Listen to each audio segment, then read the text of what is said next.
My name is Dr. Anthony Levatino. I'm a practicing obstetrician-gynecologist, and I've performed over 1,200 abortions. Today I'm going to describe a second trimester surgical abortion called dilatation and evacuation, or D&E. A D&E is performed between 13 and 24 weeks of pregnancy.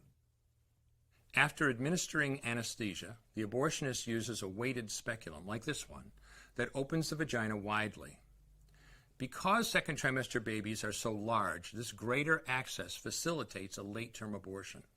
Late-term abortion requires that the cervix be prepared 24 to 48 hours in advance with laminaria. Laminaria is a type of sterilized seaweed that absorbs water over 8 to 12 hours and swells to several times its original diameter. Once removed, metal dilators can be used to further open the cervix as needed. Once the cervix has been stretched open, the suction tube is placed inside.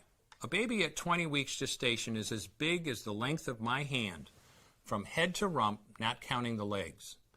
The suction machine is turned on, and pale yellow amniotic fluid surrounding the baby is suctioned out through the catheters. With babies this big, they don't fit through catheters this size. The baby's bones and skull are too strong to be torn apart by suction alone. This is a Sofer clamp. A Sofer clamp is made of stainless steel. It's about 13 inches long. The business end is about 2.5 inches long and a 1/2 inch wide, and there are rows of sharp teeth. This is a grasping instrument. When it gets a hold of something, it does not let go. The abortionist uses this clamp to grasp an arm or leg. Once he has a firm grip, the abortionist pulls hard in order to tear the limb from the baby's body. One by one, the rest of the limbs are removed, along with the intestines, the spine, and the heart and lungs.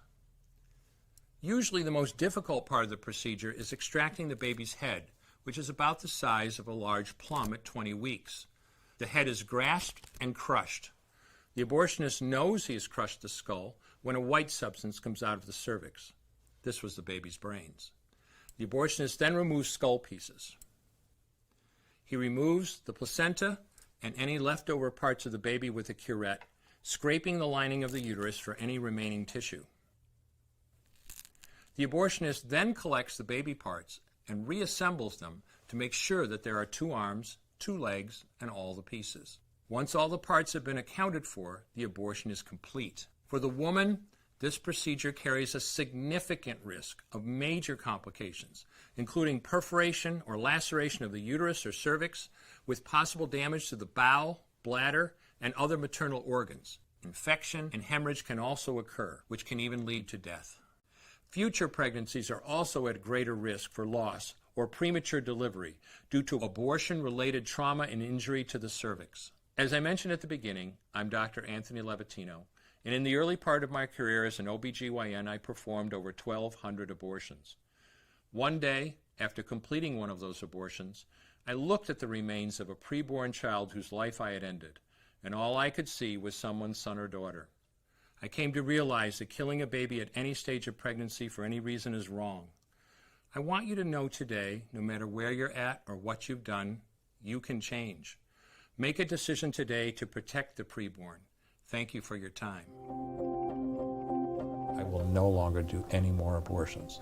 When you finally figure out that killing a baby that big for money is wrong, that it doesn't take you too long to figure out it doesn't matter if the baby is this big or this big or this big or maybe even this big, it's all the same.